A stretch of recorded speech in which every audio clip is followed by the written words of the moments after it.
안녕하세요. 자, 하루의 첫 시작을 하나님의 말씀으로 시작하는 말씀 한 끼 삼동교회 김흥재 목사입니다. 자, 오늘하고 내일은 노회 교역자 수양회 기간이라 이 라이브가 아닌 녹화 영상으로 말씀 한 끼를 진행하게 되었어요. 그 상황이 어떠하든지 하나님께서 주신 환경 속에서 말씀을 읽고 실천하기 위하여 노력할 때마다 하나님께서는 그 마음을 귀하게 여기시고 이 말씀 가운데 역사하시리라 믿습니다. 자, 그러면 오늘 신명기 25장의 주제를 같이 한번 읽어봅시다. 하나님의 공의를 실천하는 삶. 자, 이 그리스도인은 그리스도를 닮아가는 사람이라는 뜻이죠. 크리스찬이라는 단어 자체가 그리스도를 닮아가는 사람입니다. 우리의 삶 가운데 하나님의 성품이 느껴지는 삶을 살아가는 사람들입니다.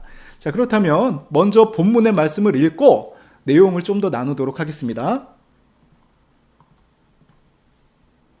사람들 사이에 시비가 생겨 재판을 청하면 재판장은 그들을 재판하여 의인은 의롭다 하고 악인은 정죄할 것이며 악인에게 태형이 합당하면 재판장은 그를 엎드리게 하고 그 앞에서 그의 죄에 따라 수를 맞추어 때리게 하라. 40까지는 때리려니와 그것을 넘기지는 못할지니 만일 그것을 넘겨 매를 지나치게 때리면 내가 내 형제를 경히 여기는 것이 될까 하노라. 곡식 떠는 소에게 망을 씌우지 말지니라. 형제들이 함께 사는데 그 중 하나가 죽고 아들이 없거든 그 죽은 자의 아내는 나가서 타인에게 시집까지 말 것이요 그의 남편의 형제가 그에게로 들어가서 그를 맞이하여 아내로 삼아 그의 남편의 형제된 의무를 그에게 다 행할 것이요 그 여인이 낳은 첫 아들이 그 죽은 형제의 이름을 잊게 하여 그 이름이 이스라엘 중에서 끊어지지 않게 할 것이니라. 그러나 그 사람이 만일 그 형제의 아내 맞이하기를 즐거워하지 아니하면 그 형제의 아내는 그 성문으로 장로들에게로 나아가서 말하기를 내 남편의 형제가 그의 형제의 이름을 이스라엘 중에 잊기를 싫어하여 남편의 형제된 의무를 내게 행하지 아니하나이다 할 것이요 그 성읍 장로들은 그를 불러다가 말할 것이며 그가 이미 정한 뜻대로 말하기를 내가 그 여자를 맞이하기를 즐겨하지 아니하노라 하면 그의 형제의 아내가 장로들의 앞에서 그에게 나아가서 그의 발에서 신을 벗기고 그의 얼굴에 침을 뱉으며 이르기를 그의 형제의 집을 세우기를 즐겨 아니하는 자에게는 이같이 할 것이라 하고 이스라엘 중에서 그의 이름을 신 벗김 받은 자의 집이라 부를 것이니라. 두 사람이 서로 싸울 때에 한 사람의 아내가 그 치는 자의 손에서 그의 남편을 구하려 하여 가까이 가서 손을 벌려 그 사람의 음낭을 잡거든 너는 그 여인의 손을 찍어버릴 것이고 내 눈이 그를 불쌍히 여기지 말지니라. 너는 내 주머니에 두 종류의 저울추 곧 큰 것과 작은 것을 넣지 말 것이며 내 집에 두 종류의 돼 곧 큰 것과 작은 것을 두지 말 것이요 오직 온전하고 공정한 저울추를 두며 온전하고 공정한 되를 둘 것이라. 그리하면 내 하나님 여호와께서 내게 주시는 땅에서 내 날이 길리라. 이런 일들을 행하는 모든 자 악을 행하는 모든 자는 내 하나님 여호와께 가증하니라. 너희는 애굽에서 나오는 길에 아말렉이 내게 행한 일을 기억하라. 곧 그들이 너를 길에서 만나 내가 피곤할 때에 내 뒤에 떨어진 약한 자들을 쳤고 하나님을 두려워하지 아니하였느니라. 그러므로 내 하나님 여호와께서 내게 기업으로 주어 차지하게 하시는 땅에서 내 하나님 여호와께서 사방에 있는 모든 적군으로부터 내게 안식을 주실 때에 너는 천하에서 아말렉에 대한 기억을 지워버리라. 너는 잊지 말지니라.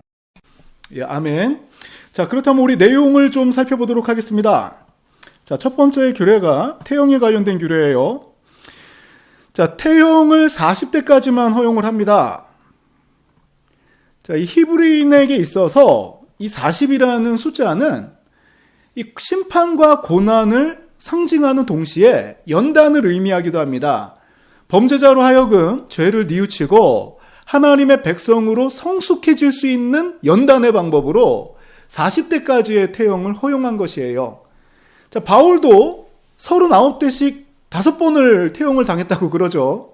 자, 후대 유대인들은 40대까지만 때리라는 명령을 준수하기 위해서 혹시 실수할까봐 39대만 때리기도 하였습니다.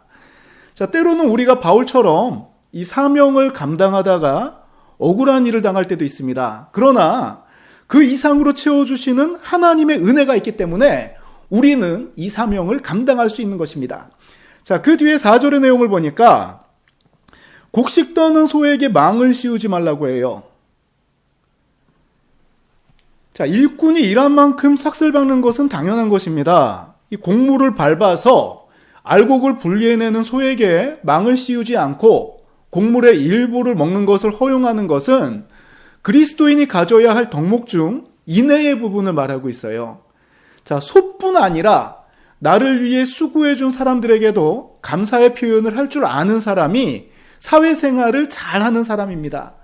사회생활을 잘하려고 우리가 배려하고 먼저 사랑을 베푸는 것이 아니라 그리스도의 사랑이 충만하기 때문에 나를 위해 수고해 준 분들께 감사를 표현하는 우리들의 모습이 나타나길 원합니다.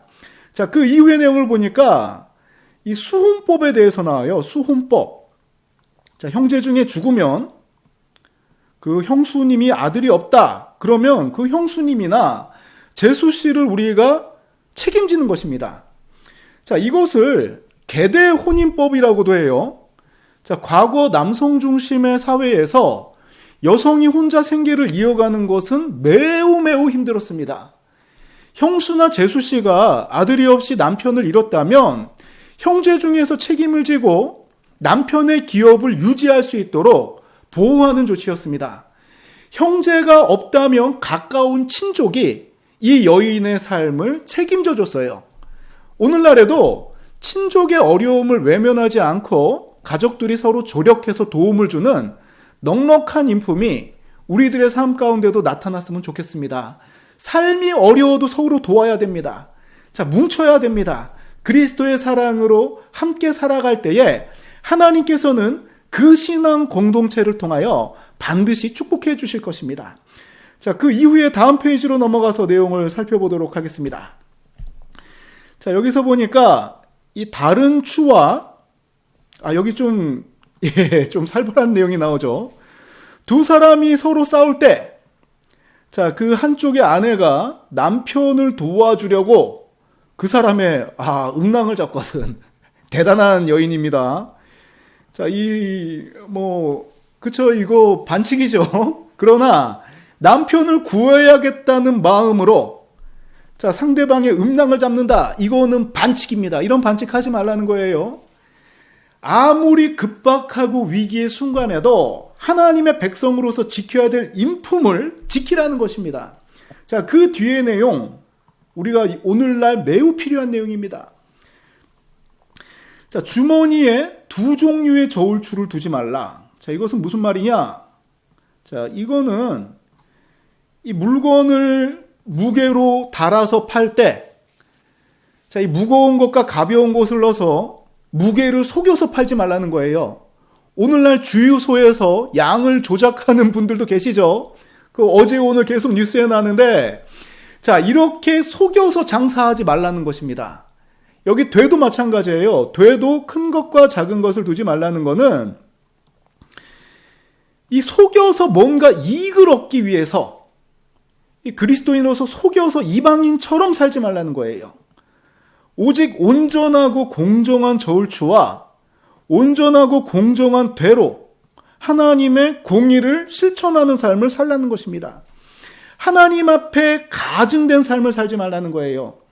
우리는 세상 사람들에게 잘 보이는 삶이 아니라 하나님께 인정받는 삶을 살아야 된다는 것입니다. 자, 그 이후의 내용도 한번 살펴볼게요. 마지막 내용입니다. 자, 아말렉에 대한 처리 문제인데, 자, 애굽에서 나오는 길에 아말렉이 내게 행한 일을 기억하라 그럽니다. 자, 이 아말렉을 처단하라는 거예요. 나중에 이 전쟁이 다 그치고 가나안 땅에 들어가더라도 아말렉이 출애굽 때 행한 일을 잊지 말고 반드시 처리하라는 겁니다. 자, 고대 근동의 전쟁 규칙은 매우 신사적이었어요. 이 전쟁에 적합하지 않아서 뒤떨어진 자들은 목숨을 살려줘야 했습니다. 그리고 여기서 끝나는 게 아니라 심지어 뒤떨어진 나고자를 도와주기까지 했어요.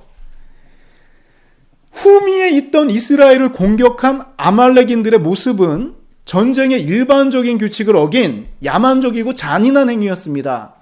아말렉은 전쟁에서 노인들, 여인들, 병든 자들과 같은 비전투 요원을 무차별적으로 공격했던 것이에요. 오늘날 전쟁에서도 마찬가지입니다. 우리가 이 군인들끼리 싸우지 민간인을 학살하면 이거는 국제사법재판소에 갈 일 아닙니까? 아말렉은 이런 것들을 다 무시하고 잔인하게 이스라엘을 공격하였기 때문에 하나님께서는 아무리 평안할지라도 이 일을 잊지 말고 반드시 처단하라고 지금 이 아말렉에 대한 처리 문제를 25장에서 언급하고 있는 것입니다.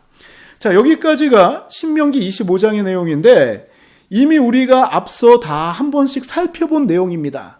그럴지라도 우리가 하나님의 말씀을 기억하고 이 아침마다 새로운 은혜, 날마다 채워주시는 하나님의 말씀의 은혜가 충만하여서 하루하루 새로운 말씀으로, 새로운 마음으로, 새로운 다짐으로 정말 하루가 하나님의 은혜로 충만한 여러분들의 삶이 되기를 소망합니다. 자, 그러면 제가 기도하고 오늘의 말씀 한 끼 신명기 25장 마무리하도록 하겠습니다. 기도하겠습니다. 하나님 아버지 감사합니다. 오늘도 하루의 첫 시작을 하나님의 말씀으로 시작하게 하시니 감사합니다. 우리의 상황이 어떠하든지 간에 하나님의 말씀을 의지하여 하루를 승리하기를 소망하는 이 귀한 주의 백성들의 마음을 주님께서 귀하게 받아주시고 하루하루 말씀을 읽으며 실천할 때마다 우리의 삶에 하나님의 능력이 차곡차곡 쌓이고 우리의 삶이 축복의 길로 성령의 인도함을 받는 복된 삶을 살아가게 하여 주시옵소서. 삶의 위기 가운데 기도하는 것마다 이루어 주시고 소망하는 것들도 하나님께서 철저하게 응답하여 주셔서 하루하루의 삶 가운데 기쁨과 감사가 넘치게 하여 주시고 오늘 하루도 하나님의 공의를 행하는 사랑을 베푸는 귀한 그리스도인의 모습이 우리의 삶 가운데 나타나게 하여 주시옵소서. 함께 말씀을 읽고 한 마음으로 기도한 모든 심령들에게 하나님의 은혜가 충만히 임하기를 소망하오며 예수 그리스도의 이름으로 기도드립니다. 아멘. 자, 오늘 하루도 하나님의 말씀을 힘입어서 하나님의 사랑의 모습이 우리의 삶 가운데 나타나기를 소망합니다.